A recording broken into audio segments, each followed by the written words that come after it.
नमस्कार, आप देख रहे हैं दंगल। मैं हूं गौरव साहब। प्रधानमंत्री नरेंद्र मोदी ने आज करीब 30,000 करोड़ रुपए की लागत से बन रहे दुनिया के चौथे सबसे बड़े एयरपोर्ट बनने जा रहे नोएडा अंतरराष्ट्रीय एयरपोर्ट का जेवर में शिलान्यास किया। लगे हाथ प्रधानमंत्री ने उत्तर प्रदेश में होने वाले चुनावों से पहले विपक्ष पर जमकर निशाना साधा। प्रधानमंत्री ने कहा कि उनकी सरकार के लिए इंफ्रास्ट्रक्चर डेवलपमेंट राजनीति नहीं, राष्ट्र नीति है, जबकि पिछली सरकारों में केवल राजनीतिक रेवड़ियों की तरह ऐलान किए जाते थे। समाजवादी पार्टी और बहुजन समाज पार्टी दोनों ने कहा कि जेवर एयरपोर्ट परियोजना तो उनके शासनकाल में आनी थी, बीजेपी उनके काम का श्रेय लेने का प्रयास कर रही है। समाजवादी पार्टी ने यह भी कहा कि अगर चूड़ियों के लिए मशहूर फिरोजाबाद में एयरपोर्ट का प्रस्ताव माना जाता तो विकास और व्यापक होता। जेवर का तेवर बनाम चूड़ी की चोट, इसी पर है आज का दंगल। पहले यह रिपोर्ट।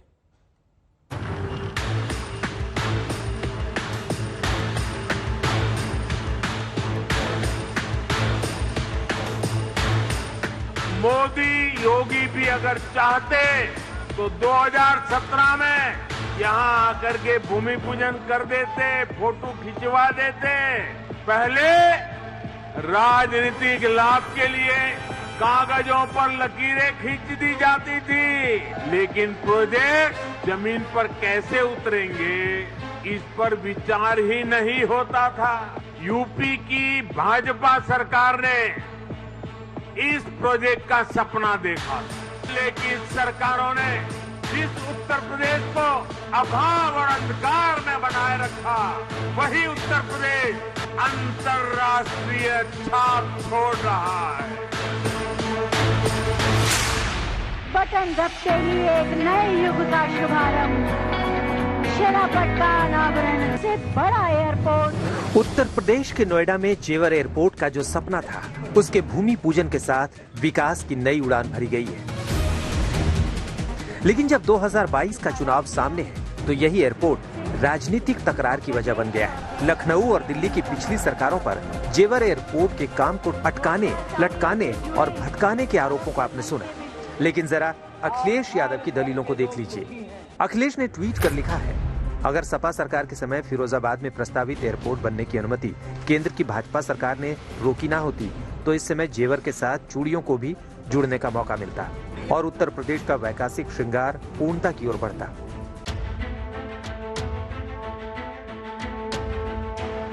ये सच है कि जेवर एयरपोर्ट को बनाने की पहली फाइल 2001 में तब बनी जब राजनाथ सिंह उत्तर प्रदेश के सीएम थे।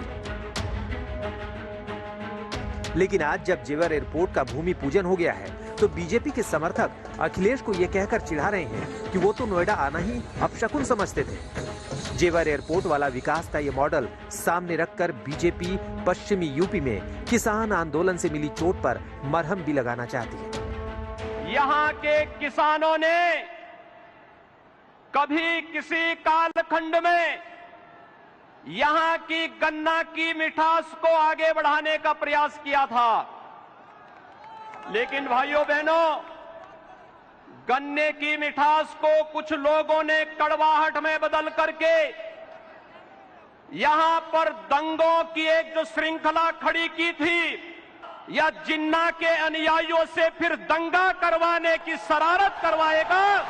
और यही तय करने के लिए आज आप सबका आह्वान करने के लिए मैं स्वयं आपके बीच यहां पर उपस्थित हुआ हूं। विकास, किसान और जिन्ना के अनुयायी, ये तीनों बीजेपी के मुद्दे बन रहे हैं। सामने खड़े अखिलेश बीजेपी पर अधूरे विकास के आरोपों के साथ छोटे दलों का समीकरण साधने में जुटे हैं। आज तक ब्यूरो।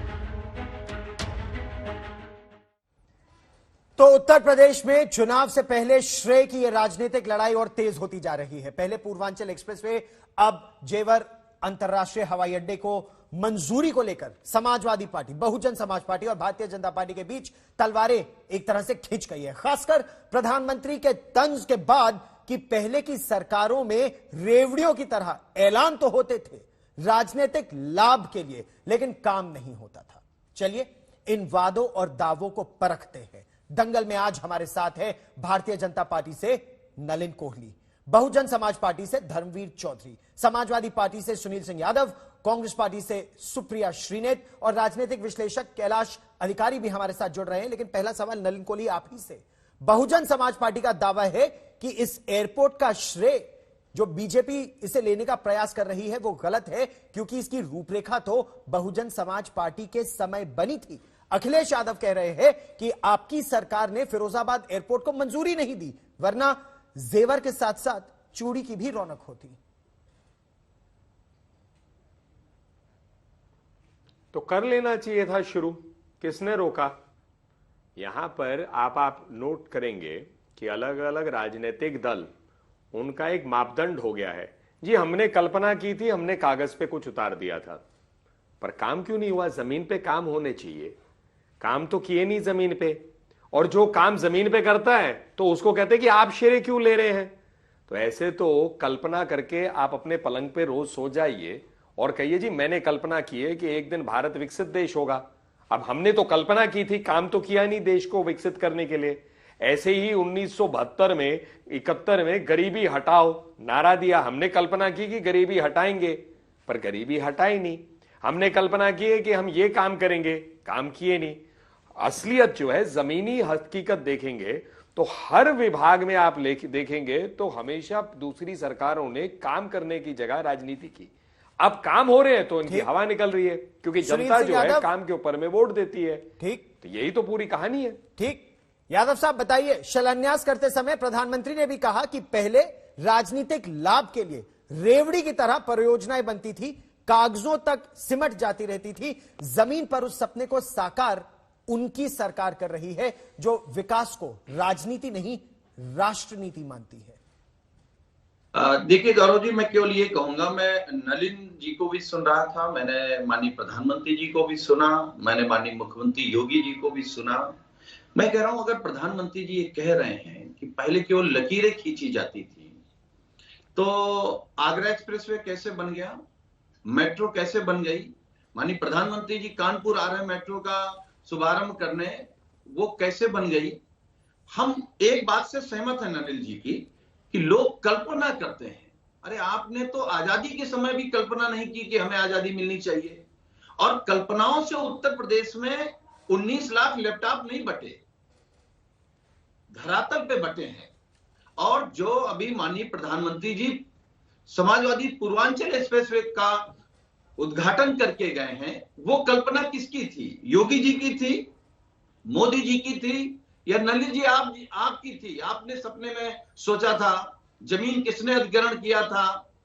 तो आप ये मत कहिए। हाँ, ये अच्छी बात करिए कि उत्तर प्रदेश में और विकास होना चाहिए, और विकास में आप गिनाइए, योगी जी का कार्यकाल खत्म हो रहा है, 2 महीने बाकी हैं।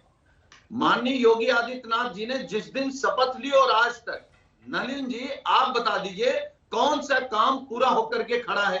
केवल आप राजनीति करना चाहते हैं हिंदू मुसलमान पे, पाकिस्तान हिंदुस्तान पे, राष्ट्रवाद पे। अच्छी बात है, राष्ट्रवाद की बात करिए, लेकिन राष्ट्रवाद झूठा राष्ट्रवाद नहीं होता है। ठीक, आप जुमले बोल दे वो राष्ट्रवाद नहीं होता है। ठीक, आप बताइए ना कि उत्तर प्रदेश में 7 साल प्रधानमंत्री जी को हो गए, यहीं से आपने क्या दिया उत्तर प्रदेश को, और योगी जी ने उत्तर प्रदेश को क्या दिया? चलिए, आपने बड़ा प्रश्न उठाया। इससे पहले कि मैं धर्मवीर चौधरी जी के पास जाऊं, आपने क्योंकि एक सीधा प्रश्न आपने नलिन कोहली से पूछा है, नलिन कोहली आप इसका उत्तर दीजिए, फिर मैं और मेहमानों के पास जाऊंगा। देखिए, ऐसा है नहीं कि सहयोगी दल कहते हैं जी ओवैसी साहब के साथ हम लोग जुड़ने वाले हैं, तो ध्रुवीकरण की राजनीति कौन कर रहे हैं? समाजवादी पार्टी करना चाहती है, उनका अधिकार है, करें। दूसरी बात है, अगर योगी जी ने काम नहीं किया तो घर बैठिए बड़े खुश होंगे आप कि भैया अब इन्होंने काम नहीं किया तो जनता हमें ही वोट देगी। तो इनके पसीने क्यों छूट रहे हैं और अलग अलग दलों के साथ क्यों जुड़ना चाहते हैं?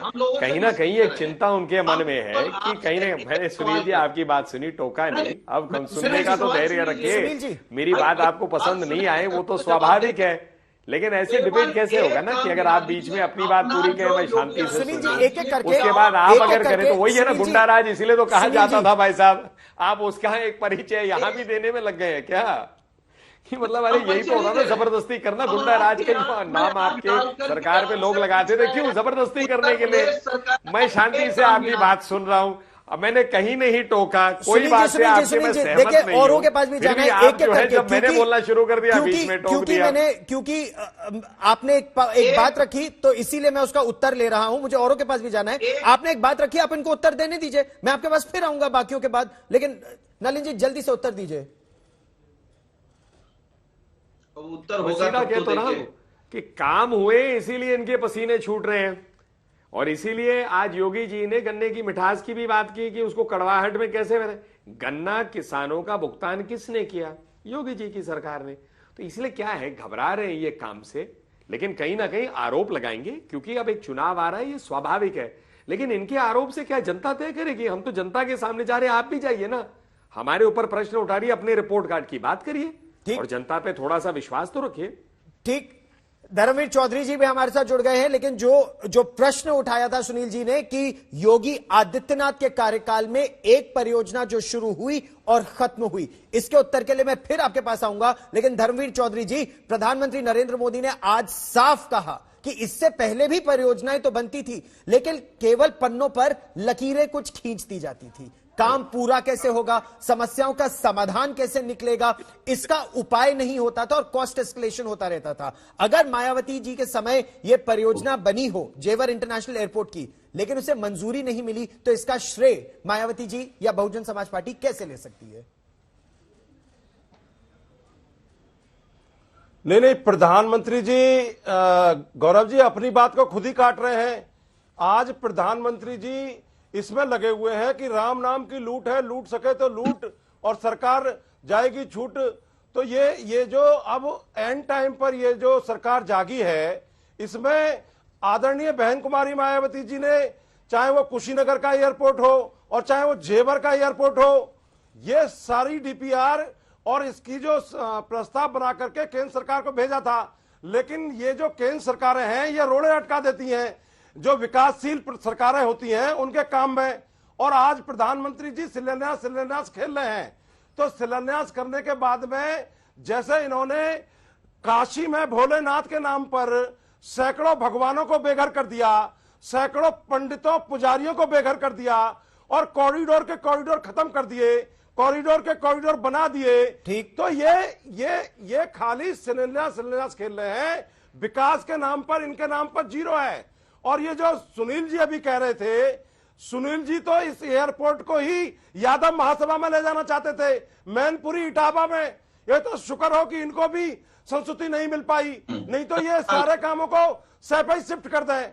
अब इनकी सैफई में ना बग्गी चल रही है, ना महोत्सव हो रहे हैं। तो ये समाजवादी पार्टी और बीजेपी ये विकास के मॉडल पर काम नहीं करते हैं। ये आदरणीय बहन कुमारी मायावती जी के 5 साल के किए हुए कामों को ही पूरा नहीं कर पा रहे हैं। चाहे वो आज जेवर एयरपोर्ट का काम हो, अभी तो मैं आपको बता दूं गौरव जी कि जेवर एयरपोर्ट पर 15 गांव शिफ्ट होने हैं। जो 15 गांव सदियों से लोग अपनी संस्कृति और परंपरा के हिसाब से गांव में रहते हैं, उनको सरकार उचित मुआवजा नहीं दे रही है। सरकार ने रोड़े डाल रखे हैं और वो गांव शिफ्ट होने में कितना टाइम लगेगा ये आप जानते हैं। चूंकि किसान अपने गांव को, घर को छोड़ कर जाएंगे जब उनकी उचित मैं नलिन कोहली से इसका भी उत्तर लूंगा, लेकिन उससे पहले मैं सुप्रिया श्रीनेत हमारे साथ जुड़ गई है। बस ठीक, इस पर भी चर्चा करेंगे। लेकिन सुप्रिया श्रीनेत, बहुजन समाज पार्टी इससे पहले ही आरोप लगा चुकी है कि जेवर एयरपोर्ट पहले ही बन जाता, लेकिन उस समय की यूपीए सरकार ने इसे हरी झंडी नहीं दिखाई और इसकी वजह से इस क्षेत्र की विकास यात्रा में विलंब हुआ, इतना समय लग गया। सुप्रिया श्रीनेत, मैं इस बात का डायरेक्ट जवाब दूंगी, लेकिन मैं कुछ बातें आपके माध्यम से और पैनल को नमस्कार जरूर आपके दर्शकों के सामने रखना चाहती हूँ, क्योंकि 2-4 बातें यहाँ पर बोली गई। गरीबी की बात, 27 करोड़ लोगों को यूपीए के 10 साल में गरीबी की सीमा रेखा से निकाला गया था। प्रभु आपकी ऐसी कृपा रही कि पिछले साल 23 करोड़ लोग गरीबी की सीमा रेखा के नीचे चले गए, और ये कोविड के कारण नहीं, कोविड से पहले शुरू हो गया था। पहला तथ्य, गन्ना किसान की मिठाई की बात आप बिल्कुल न करिए। आपने 400 उनको वादा किया था, आप 400 पौने 5 साल में नहीं दे पाए। 14,000 करोड़ रुपए आज भी गन्ना किसान का बकाया है। जितनी चीनी मिले आपके कार्यकाल में बंद हुई, उसकी तो मैं बात ही नहीं कर रही हूँ। जिससे पूर्वांचल चीनी का कटोरा कहलाता था, वहां पर 2 चीनी मिलें चल रही है।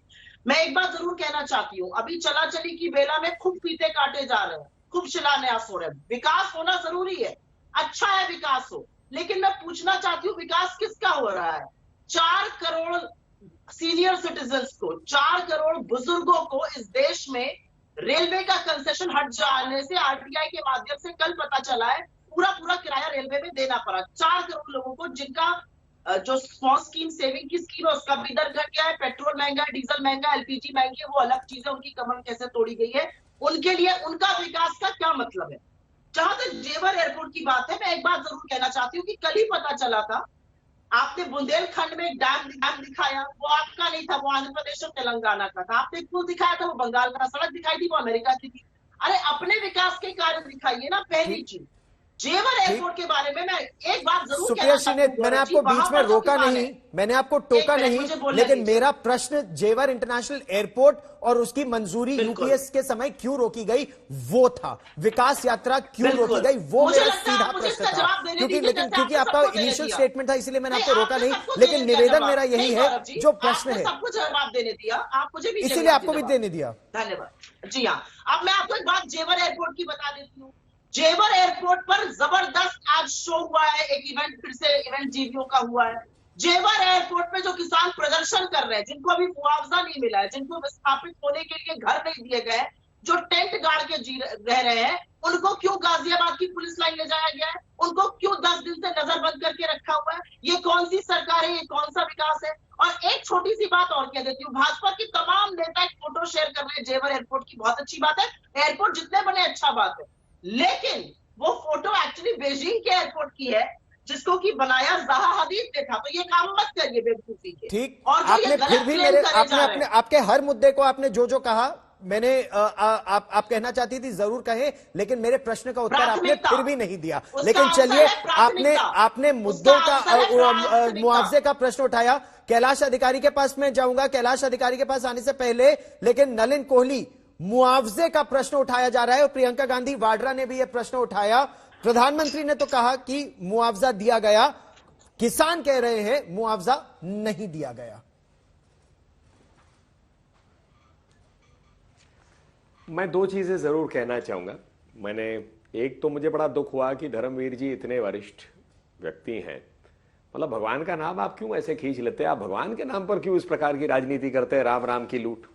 अरे राम राम की लूट क्या है? भगवान राम के लिए आप कभी, मैं आपको बिल्कुल चैलेंज करके कहता हूं, किसी और धर्म के आप पैगंबर का नाम लेकर एक बार कहिए उनके नाम की लूट, बिल्कुल नहीं होगा। पर राम को क्यों खींच लाते हैं हर बात पे आप लोग इस रूप से? मतलब भगवान राम में आपकी आस्था है नहीं है, वो आपका अधिकार, संवैधानिक अधिकार है, नहीं रखिए आस्था भगवान राम पे, पर भगवान राम को अपनी राजनीति में तो ऐसे मत खींचिए। दूसरी बात, धर्मवीर जी, ये मैं कहता हूं जनता ने बड़े हाथ जोड़ के नमस्ते किया कि और नहीं चाहिए हमें बहन मायावती जी के विकास। मतलब जहां अपनी मूर्तियां उन्होंने खड़ी कर दी बैग के साथ, मतलब हाथ में बैग पकड़ने का। मैं मानता हूं 5000 साल के इतिहास में ये शायद पहला ही उदाहरण होगा जहां अपनी मूर्तियां खड़े कर दिए पूरे हर चीज के साथ। मतलब ये कौन सा विकास जनता का था? मतलब क्या जनता के लिए कोई गरीबी हटी उससे, किसी के लिए अच्छा हुआ, कोई परियोजना था? तो आपका मॉडल, आपका अधिकार, मैं कौन हूं वो कहने वाले, मत करिए ऐसा मॉडल। जनता ने अपने हाथ जोड़ दिया और कह दिया धन्यवाद, वहां पर रेवेन्यू राजनीति करें, हम अपना करेंगे। नहीं, मुझे पता है आपको क्रोध रखेगा।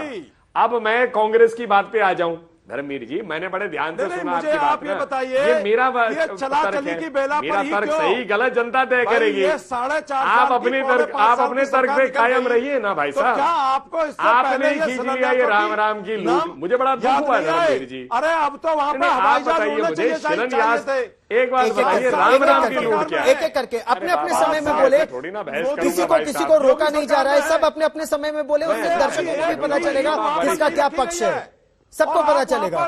चित्रण कर रहे हैं जी। नलिन जी अपनी बात पूरी कीजिए, फिर मैं धर्मजीत जी को लेकर आऊंगा, क्योंकि अब आ जाइए सुप्रिया जी की। नहीं, मैं 2 चीजें कहूंगा, 2 ही उदाहरण देता हूं जो कांग्रेस पार्टी की सारी ये मतलब चर्चाएं ध्वस्त कर देंगी।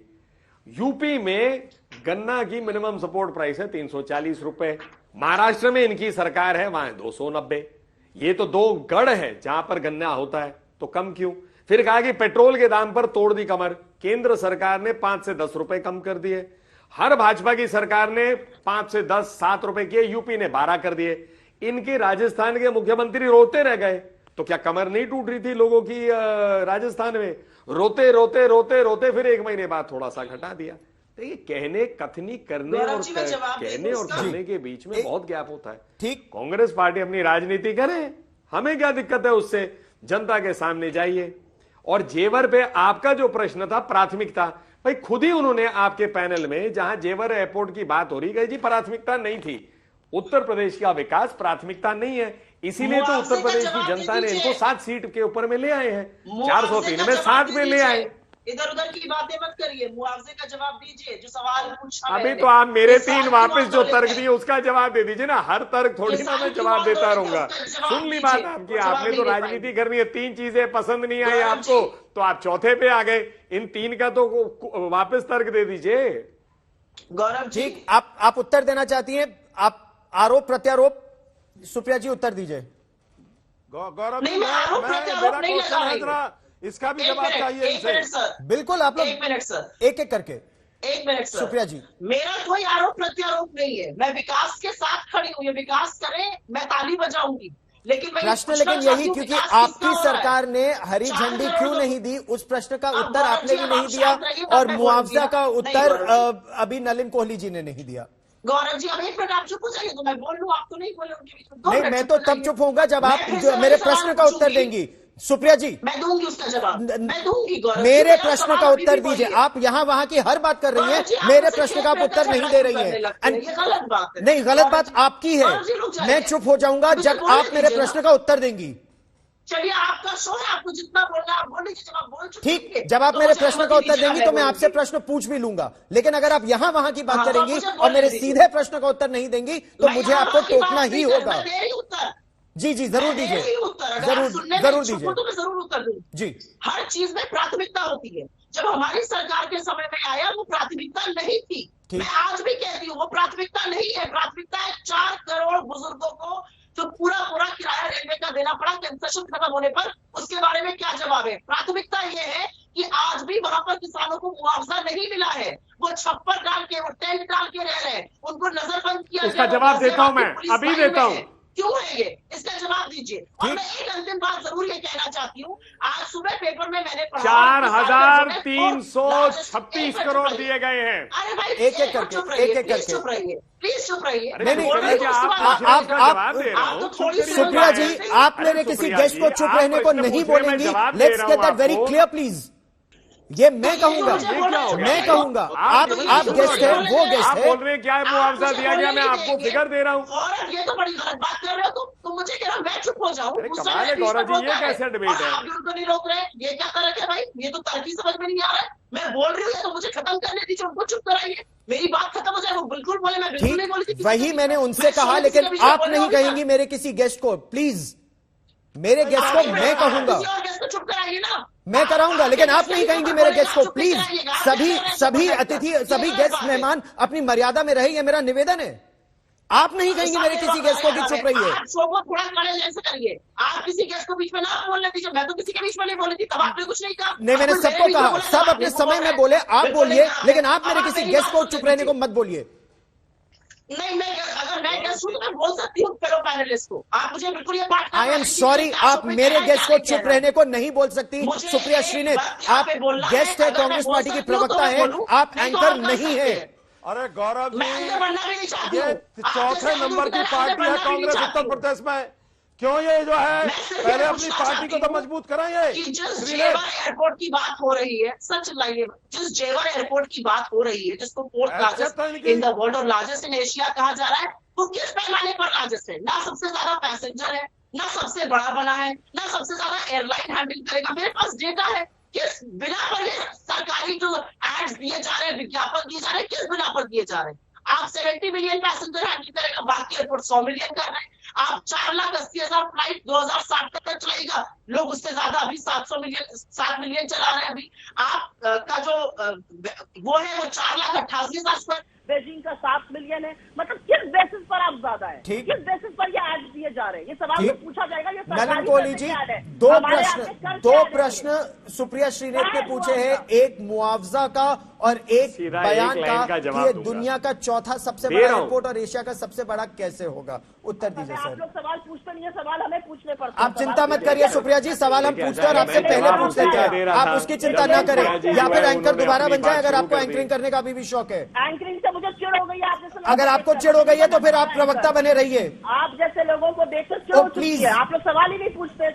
आप चिंता मत कीजिए, आप चिंता मत कीजिए। जैसा धर्मवीर चौधरी जी ने कहा, आप अपनी पार्टी को उत्तर प्रदेश में मजबूत कीजिए, लेकिन आप मेरे शो को टेक ओवर करने की कोशिश मत कीजिए। आप बिल्कुल, अब मुझे तमीज आपसे सीखने की आवश्यकता नहीं है सुप्रिया श्रीनेत।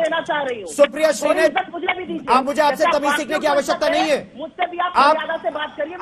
मैं आपसे, oh please take it easy, please take it easy Supriya Shrinate, please take Supriya Shrinate off air. कोई सवाल नहीं उठता कि आप इस तरह से मेरे शो को हाईजैक करने की और डीरेल करने की कोशिश करेंगी। नलिन कोहली जी, आप उत्तर दीजिए। मुआवजा जो नहीं दिया गया, सुप्रिया श्रीनेत का ऑडियो डाउन कीजिए। आप नहीं डीरेल करेंगी शो को, जब आपसे पूछा जाएगा प्रश्न आप उसका उत्तर देंगे। 4,336 करोड़ मुआवजा दिया गया है, रिहैबिलिटेशन पैकेज था। अरे भाई, आप अपना होमवर्क करके आइए। आप खबर नहीं रखते, आरोप प्रति आरोप करके फिर आप बोलेंगे जवाब दो जवाब दो। सही कहा है आपने, चैनल खोल दी कांग्रेस पार्टी अपने लिए और रोज अपने सवाल पूछे, जवाब तो देते नहीं। और इनकी प्राथमिकता क्या है? महाराष्ट्र में क्यों नहीं पेट्रोल के दाम कम किए, और महाराष्ट्र में क्यों गन्ना के खरीदी पे वो 50 रुपए कम देते उत्तर प्रदेश से? मतलब झूठी बातें क्यों करनी है? और मुझे बताइए, महाराष्ट्र में महंगी दारू पे तो टैक्स गिरा सकते हैं, पेट्रोल पे नहीं गिरा सकते। तो मतलब इनकी प्राथमिकताएं नहीं है सही। वो और खुद कहते हैं हमारी प्राथमिकता जेवर की नहीं थी। जेवर आपकी प्राथमिकता पे नहीं है और जेवर पे प्रश्न उठाना आपका अधिकार है। ये कैसी राजनीति है? ठीक, इसका हम सुप्रिया श्रीनेत से उत्तर ले भी लेंगे। कैलाश अधिकारी जी, प्रधानमंत्री ने दावा किया कि पहले अभाव और अंधकार था, उत्तर प्रदेश की जनता को झूठे सपने दिखाए जा रहे थे। लेकिन यमुना एक्सप्रेसवे की अगर हम बात करें या आगरा लखनऊ के काम की बात करें, तो चाहे मायावती की सरकार हो या अखिलेश यादव की सरकार हो, लड़ाकू विमान तो एक्सप्रेसवे पर पहले भी उतरे थे। विपक्ष का आरोप है कि बीजेपी की जो सरकार है पुराने कामों की अनदेखी कर रही है, पुरानी लाइन काट कर अपनी लाइन बड़ा करने की कोशिश कर रही है। गौरव जी, सबसे पहले मैं तो ये कहना चाहूंगा कि मैं माननीय प्रधानमंत्री जी की एक बात से बिल्कुल सहमत रखता हूं कि कोई भी इंफ्रास्ट्रक्चर प्रोजेक्ट की जहां तक बात हो, उसमें राजनीति नहीं दिखनी चाहिए, उसमें राष्ट्र नीति दिखनी चाहिए। फिर चाहे कोई भी पॉलिटिकल पार्टी ने उसका शिलान्यास किया हो या उद्घाटन किया हो या उनके कार्यकाल में वो बनी हो। जहां तक इंफ्रास्ट्रक्चर प्रोजेक्ट्स की बात है गौरव जी, वो एक प्रकार से अर्थव्यवस्था को मजबूती प्रदान करते हैं। आज भारत की अर्थव्यवस्था 18-19 महीने की महामारी के बाद से फिर से पटरी पे आने की कोशिश कर रहा है, और इसी प्रकार के ये इंफ्रास्ट्रक्चर प्रोजेक्ट्स है, चाहे वो एक्सप्रेसवे हो, यमुना का हो, आगरा का हो, अभी हाल फिलहाल में उद्घाटित पूर्वांचल एक्सप्रेसवे हो या जेवर का एयरपोर्ट हो। इस प्रकार से सभी उद्योगों को, जितने भी एंसिलरी उद्योग माने जाते हैं, उन सबको एक बल मिलता है, रोजगार मिलता है। तो इस प्रकार से कोई भी इंफ्रास्ट्रक्चर प्रोजेक्ट हो, चाहे जिसके भी कार्यकाल में उसका उद्घाटन किया हो, उसे राजनीति के तर्ज पर नहीं तोलना चाहिए और उसे राष्ट्र नीति के ही चश्मे से देखना चाहिए। सुनील सिंह यादव जी, प्रधानमंत्री ये कह रहे हैं कि डबल इंजन की सरकार है इस समय, केंद्र में भी बीजेपी की सरकार है, राज्य में भी बीजेपी की सरकार है, इसीलिए तेजी से काम हो रहा है। पिछली सरकारों में तस्वीर नहीं इस तरह की बन पा रही थी। क्योंकि अगर आप एक उदाहरण देख ले कि मायावती जी ने बोला कि जेवर में एयरपोर्ट बनना चाहिए, यूपीए सरकार ने कहा प्रायोरिटी नहीं है, तो नहीं काम हो पाया। और अब सरकार यह दावा कर रही है कि अगर काम में देरी होती है तो इसमें जुर्माने का भी प्रावधान है। क्या इस बात में दम है? देखिए गौरव जी, मैं ये कहूंगा कि प्रधानमंत्री जी जिस स्पीड की बात कर रहे हैं, आगरा एक्सप्रेसवे 22 महीने में समाजवादी सरकार में माननीय अखिलेश यादव जी ने बना करके दे दिया था जनता को। आप जमीन अधिग्रहण समाजवादी पूर्वांचल एक्सप्रेसवे का समाजवादी सरकार ने किया, आपको 4.5 साल लग गए। आप सोचिए कि स्पीड में कितना अंतर है। एक दूसरी बात, ननिल जी से मैंने एक सवाल पूछा था, ये आपका संकल्प पत्र है और मैंने पूरा पढ़ा है, आपने भी पढ़ा होगा, आपने तो बनाया होगा। क्या जिस संकल्प पत्र पर, जिन वादों पर किसान के, बेरोजगार नौजवान के, सड़क, बिजली, पानी, दवा, इंफ्रास्ट्रक्चर पे जो आपने वादे किए थे, उसमें किसी एक पेज की एक लाइन पूरी की है? एक। दूसरी बात, आप बहुत अच्छी बात कह रहे थे नलिन जी, आप कह रहे थे हमने 5 रुपए 7 रुपए डीजल पेट्रोल दाम कम कर दिए हैं। 65 रुपए से 101 रुपए तक ले कौन गया?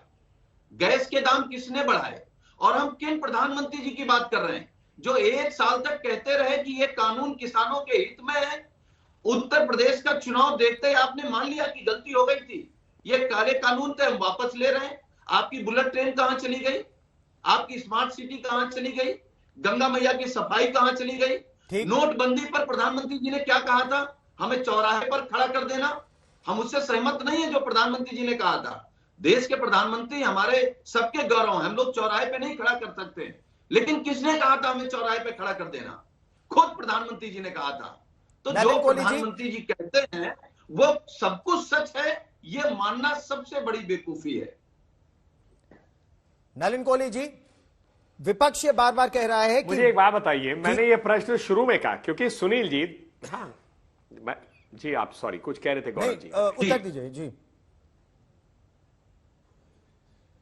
हाँ, मैं क्या कह रहा था गौरव जी कि सुनील जी बार बार जो है विकास की बात कर रहे हैं, तो मुझे बताइए विकास की बात करने वाले, और मैंने शुरू में ही ये प्रश्न उठाया, देखिए हर व्यक्ति जो पूछता है उसकी प्राथमिकताएं, उनकी पार्टी की बात कर रहा है, सुनील जी के व्यक्तिगत रूप से नहीं कह रहा, उनकी पार्टी की प्राथमिकता है कि ओवैसी जी के साथ हमारा गठबंधन हो। क्यों? आप याद करिए, आप अच्छे विश्लेषक हैं, आपके कार्यक्रम में अन्य लोग हैं। 1990 की राजनीति क्या थी? MY, वो कहते थे मुस्लिम यादव राजनीति, मैं नहीं कहता, विश्लेषज्ञ कहते थे। तो हमेशा उनकी हमेशा सोच ऐसे रहती थी। अब जैसे मैंने इनको आईना दिखाना शुरू कर दिया तो सुनील जी जो है घबरा गए। अब वो कह रहे नहीं नहीं आप मेरा जवाब दीजिए। अरे सुनील जी सुन तो लीजिए भाई साहब, मैं अपनी बात कह रहा हूँ। अरे मैं कह तो रहा हूँ ना, जवाब तो सुन लीजिए। मैं खुश हूँ, सीख लीजिए उससे कुछ। सुनील जी हाथ जोड़ के निवेदन कर रहा हूं, उसी से सीखिए। पता पड़े कि इस संकल्प पत्र में और जो अभी उसके सामने योगी जी का नया संकल्प पत्र आता है चुनाव के लिए, दोनों को सामने रख के सीखेगा कि विकास कैसे होता है। नहीं, मैं तो कह रहा हूं हमारा, मैं तो चाहता हूं कि भाजपा के जो संकल्प पत्र को आपने पकड़ा है, क्योंकि इससे किसी को लाभ नहीं होगा। मैं धर्मवीर चौधरी जी को, धर्मवीर चौधरी जी, जितना नोएडा, जेवर, इस पूरे क्षेत्र के विकास का दावा किया जा रहा है, बीजेपी तो अब पलट के ये कह रही है कि नोएडा आना ही अपशकुन मानती थी पिछली सरकारें। मुख्यमंत्री नोएडा आना नहीं चाहते थे, नोएडा में कुछ इनॉग्रेट करना होता था तो गाजियाबाद में बैठ के कर देते थे। तो वो विकास का श्रेय कैसे ले सकते हैं? अरे गौरव जी, आप इतने बड़े पत्रकार हैं और आज तक का चैनल भारत का नंबर 1 नंबर 2 का चैनल है। आपको पता नहीं कि आदरणीय बहन कुमारी मायावती जी ने यहाँ पर जो है प्रेरणा केंद्र का उद्घाटन किया था? आपको अपनी सरकार में किया था हमने, जब माननीय मुख्यमंत्री बहन जी मुख्यमंत्री थी। आपको जानकारी नहीं है? मुझे जानकारी है, और ये प्रश्न दोनों के लिए है। बनाने का सपना प्रश्न दोनों के लिए, सपा बसपा दोनों के लिए ये प्रश्न है कि जब नोएडा आना ही अपशकुन समझा जाता था। अरे तो सपा को तो छोड़ दीजिए, सपा को तो छोड़ दीजिए, आप सपा को तो मुझे बोलने दीजिए, सपा को छोड़ दीजिए। इस नोएडा को पेरिस बनाने का काम, सपना जो बहन जी ने देखा था, चाहे वो फॉर्मूला 1 रेस हो इंटरनेशनल, जो भारत में एक ही ट्रैक है, और ये इनके प्लेन कब उड़ेंगे इस जेवर एयरपोर्ट पर? लेकिन हमने जो ये यमुना एक्सप्रेस वे है आगरा तक का, इस पर फाइटर प्लेन उड़ाने का काम हमने किया, और उसके बाद में इस नोएडा को इतना विकास का डेवलपमेंट का मॉडल बनाया कि आज यहां पर जो विकास आप दिखाई दे रहा है वो बहन जी के शासन का विकास है। इनके शासन में कोई विकास नहीं हुआ, विनाश हुआ है। और मैं नलिन जी से क्वेश्चन करना चाहता हूं आपके माध्यम से, और फिर सुप्रिया जी से पूछना चाहता हूं। आज गन्ने की मिठास की बात हो रही है गौरव जी, इन्होंने 5 साल में 5 रुपए पर ईयर बढ़ाए हैं किसानों के, जबकि ये कह के आए थे कि हम गन्ने के किसानों की आय को दुगना करेंगे। आदरणीय बहन कुमारी मायावती जी ने अपने शासनकाल में 125 रुपए से 250 रुपए गन्ने का मूल्य बढ़ाने का काम किया था, लेकिन इस सरकार ने नहीं किया। और ये तीनों काले कानून इन पे जबरदस्ती थोपने का काम किया। एक साल में 750 से ज्यादा किसान मर गए। लेकिन ये ये सरकार जो अंग्रेजों से भी बुरी है, इनके कान पर जू नहीं लगी। ये तो दोनों से उत्तर दूंगा, लेकिन आपने सुप्रिया श्रीनेत से एक प्रश्न पूछा। हो गए सुप्रिया श्रीनेत, जो इनको जो है भारी पड़ गया। अब मैं सुप्रिया जी से एक बात पूछना चाहता हूं कि ये यहां पर कहती हैं प्रियंका वाड्रा, हम 40% महिलाओं को उतारेंगे, तो इनका 40% का कोटा अभी गहलोत मंत्रिमंडल बना, उसमें तो इनका 40% का महिलाओं का कोटा कहीं दिखाई नहीं दिया। वहां तो 20% से भी नीचे चला गया कोटा। लेकिन तो आज हम उत्तर प्रदेश और उत्तर प्रदेश पूरा देश देख रहा है। ठीक, लेकिन आज उत्तर प्रदेश तक सीमित रखते हैं इस डिबेट को, वरना हर तरफ जाएगी। प्रश्न मेरे पास और भी है। सुप्रिया श्रीनेत, भारतीय जनता पार्टी भी यही कह रही है कि जब यूपीए की सरकार थी, उत्तर प्रदेश में तो इनकी कोई हैसियत नहीं है। गौरव जी उत्तर प्रदेश में इनकी कोई अगर उत्तर प्रदेश में हैसियत है या नहीं है वो वोटर डिसाइड करेगा। नहीं सर, आदरणीय बहन जी की वजह से इनके सर पे आई, जो सोनिया गांधी जीती, नहीं तो इनकी जमानत जब्त हो जाती। ठीक, सुप्रिया श्रीनेत जी, बीजेपी भी कह रही है कि यूपीए की सरकार थी तो जेवर एयरपोर्ट को ठंडे बस्ते में डाल दिया गया। अब बहुजन समाज पार्टी ये कह रही है कि अगर रायबरेली से सोनिया गांधी जी भी अगर जीती तो वो बहन मायावती की वजह से। मूर्खता की बात है, इसका तो मैं खैर जवाब भी देकर इसको संबंधित नहीं करूंगी क्वेश्चन को। बहन मायावती जी के कार्यकाल में जितनी चीनी मिलें बिकी और नहीं, मेरा दोनों से निवेदन है, मुद्दे पर रहते नहीं, अब आक्षेप नहीं, दोनों से करबद्ध निवेदन है, प्लीज। नहीं, धर्मवीर जी, केवल सुप्रिया जी उत्तर देंगे, केवल सुप्रिया जी। अगर आपको इतना ही महिलाओं धर्मवीर जी, नहीं सर, आप गला फाड़िए, मुझे कोई फर्क नहीं पड़ता है, दीजिए, आप गले फाड़िए, केवल सुप्रिया जी, ये 3 फुट आपके पास जगह नहीं हो, चुप करेंगे आप या केवल सुप्रिया जी, जैसे मुझे ऑफेयर कर रहे थे, इनको भी ऑफेयर कर दीजिए ना। मुझे तो कर दिया। मुद्दे पर उत्तर दीजिए सुप्रिया जी। मुद्दे पर बात कर रहे हैं तो मुझे क्या, मैं दूसरे के लिए भी तो एक्सपेक्ट करती हूँ कि कहेंगे। खैर, इनकी बेवकूफी की बातों का मैं जवाब इसलिए नहीं दूंगी क्योंकि ये तर्क संगत बात नहीं कर रहे हैं। लेकिन जहां तक मायावती जी की बात है, उन्होंने अपने शासनकाल में जितनी चीनी मिलों पर ताला लगाया, शादी पहले कभी लगा, और जो रही सही कसर थी वो योगी जी ने आके पूरी कर दी है।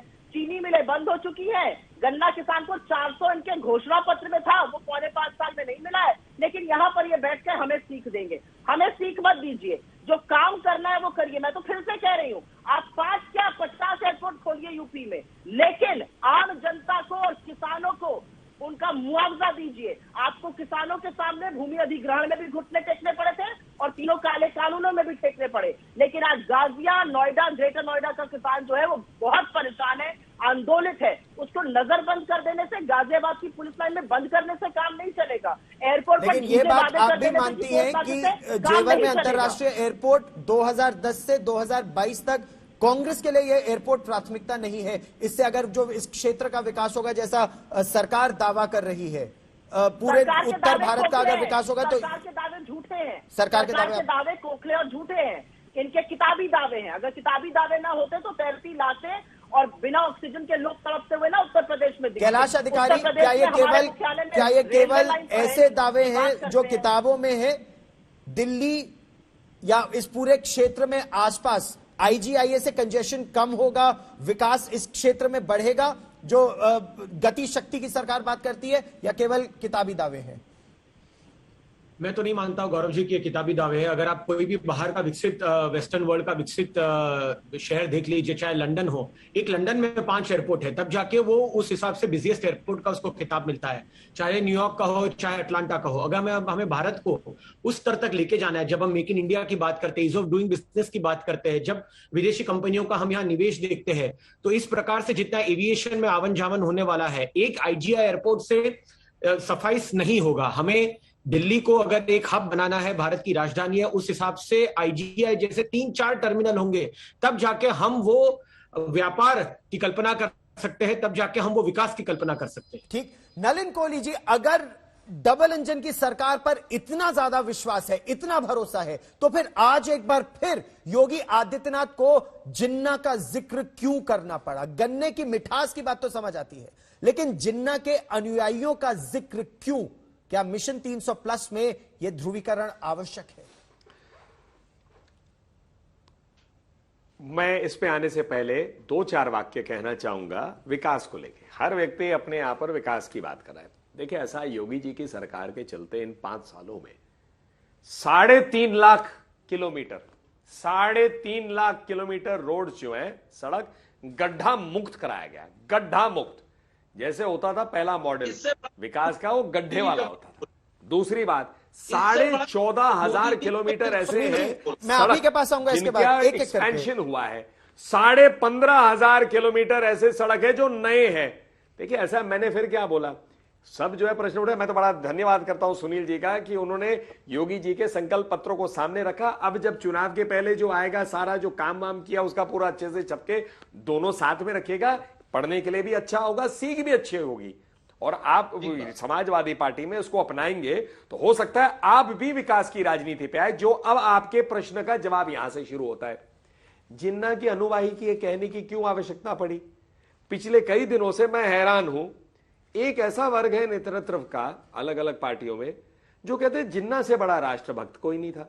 मैं तो बिल्कुल हैरान हूं, जिसने देश का बंटवारा कर दिया, लाखों लोगों की का मतलब क्या कत्ल हुआ 1947 में, कितने महिलाओं के साथ, लाखों महिलाओं के साथ दुष्कर्म हुआ, बच्चे मारे गए बेरहमी से। जो बंगाल में डायरेक्ट कॉल हुआ था एक्शन का, जिसमें लाखों लोग, हजारों लोग वहां भी मारे गए थे। मतलब ये देशभक्त थे। अपने चाह के लिए कि देश के प्रधानमंत्री बने, उसके लिए देश को विभाजित भी किया और कत्ल इतने हुए, खून की नहरें बहने लगी। और उसको आज ये हो रहा है कि नहीं नहीं जिन्ना राष्ट्रभक्त था। अरे मैं कमाल है। जिनको जिन्ना राष्ट्रभक्त लगे थे वो तो चले गए पाकिस्तान, जिनको जिन्ना राष्ट्रभक्त नहीं लगा था वो तो रहे भारत में, जिनमें मुसलमान भाई बहन है। तो उनको क्या वोट लेने जा रहे हैं ये लोग? मतलब ये मानते हैं कि ये लोग जिन्ना के नाम पे खुश होंगे। किस प्रकार की राजनीति हो गई है? सुनील सिंह यादव जी, उत्तर दीजिए। योगी जी ने सही कहा है कि जहां पर गन्ने की मिठास है वहां पर ये क्यों जिन्ना के अनुयायी लोग जो है कड़वाहट लाना चाहते हैं? सबसे पहले कड़वाहट अगर हम बात करें तो क्या ये कड़वाहट सबसे पहले अखिलेश यादव ने नहीं शुरू की जिन्ना के अनुयायियों का जिन्ना का जिक्र करके? ये कहां से आ गए इतने बलात्कारी अपराधी प्रदेश के अंदर? गौरव जी, एक तो सुनील जी, उसके बाद धर्मेंद्र जी मैं आपके पास भी आ रहा हूं। मेरा सुझाव है कि बीएसपी को विलय कर लेना चाहिए बीजेपी में, क्योंकि दोनों एक जैसे हो गए। एक बात, क्योंकि नलिन कोहली जी का मैं बड़ा सम्मान करता हूं। इन्होंने कहा कि कितने हजार किलोमीटर, नलिन जी कितना हजार बताया आपने देश को? ये उत्तर प्रदेश की राजधानी है। मैंने 3 वाक्य बोले, मैं दोहरा देता हूं भाई साहब आप ही की जानकारी के लिए। 3.5 लाख किलोमीटर जिनको गड्ढा मुक्त कराया, 14,200 कुछ है, तो इसलिए मैंने कहा 14,500 लगभग नए बने सड़क और 15,500 के करीब जो है सड़क जिनमें नहीं हुए। 925 पुल भी बने। 166 गड्ढे। ये उत्तर प्रदेश की राजधानी लखनऊ की जानकीपुरम की स्थिति है। ये अखबार झूठा है या हम झूठे हैं? क्योंकि झूठी बीजेपी है। ये कागज पे डेवलपमेंट करते हैं। मैंने कहा ये दस्तावेज हमारा है कि आपका है? अगर आपका है तो इसमें कौन सा काम आपने किया? मैंने पहला सवाल किया था कि माननीय योगी आदित्यनाथ जी ने, मैं इसका भी जवाब दे देता हूं, इसका भी जवाब दे देता हूं। कौन सा एक काम किया? एक काम गिना दीजिए ननिल जी, एक काम जो पूरा हो गया हो। हम आपको चुनौती देते हैं। हालांकि आप बड़े हैं, मुझे ये शब्द नहीं कहना चाहिए, लेकिन फिर भी मैं आपको चुनौती देता हूं कि एक काम गिना दीजिए जो पूरा हो गया। ठीक, लेकिन आपने मेरे प्रश्न का उत्तर नहीं दिया। ये जो जिन्ना का जिक्र बार बार आता है, तो जिन्ना के जिक्र की आवश्यकता क्यों थी? मेरे पास आखिरी 30 सेकंड है। कैलाश अधिकारी, क्या जिन्ना के जिक्र के बिना ये मिशन 300+ संभव नहीं है? इसीलिए बार बार ये जिन्ना का जिक्र आता रहता है। देखिए गौरव जी, मैं मानता हूं कि हमारे देश का एक प्रकार की और देश की राजनीति का बहुत बड़ा दुर्भाग्य है कि कुछ चीजों की मजबूरी के कारण ऐसे चीजों का उल्लेख करना पड़ता है जहां जो मौका था इंफ्रास्ट्रक्चर डेवलपमेंट का, वहां वो बात नहीं की जाती तो ठीक रहता। बट कभी कभी राजनीतिक जो समीकरण होता है उसको ध्यान में रखते हुए करना पड़ता है। बट जैसे कि इंफ्रास्ट्रक्चर का कोई डेवलपमेंट का प्रोजेक्ट था तो वहां से राजनीति दूर होती तो बेहतर रहता। ठीक, आज मेरे पास समय दंगल में इतना ही है।